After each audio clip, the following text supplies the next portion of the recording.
Welcome to Luca and Miguel. Enjoy the video. You begin by checking permissions, because Teams must be allowed to capture your screen. Open System Settings and enable screen recording for Teams. Once done, restart the app. Make sure no other video or GPU-heavy app is hogging resources, and close tools like OBS or Chrome tabs that use hardware acceleration. Also verify you're on the latest Teams desktop client.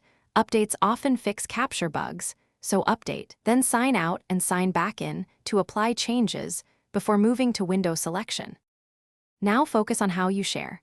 Pick window for a single app or desktop to show everything. Window sharing reduces privacy risk and often fixes transient black screens. If you use browser Teams, disable hardware acceleration and relaunch the browser to stop tearing or frozen frames. When sharing media, check include system audio so sound transmits. Otherwise, participants only see visuals. If video is choppy, lower your screen resolution or the app frame rate, and make sure your network is stable before finalizing the meeting.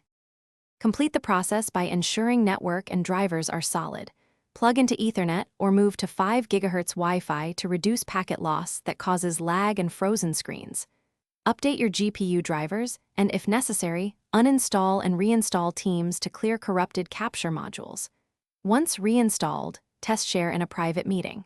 If issues remain, use the Teams web app temporarily. It bypasses some desktop-specific capture bugs. If nothing works, record the exact error and contact IT with logs for targeted troubleshooting. Thanks for watching and please subscribe. It's the best investment you'll ever make.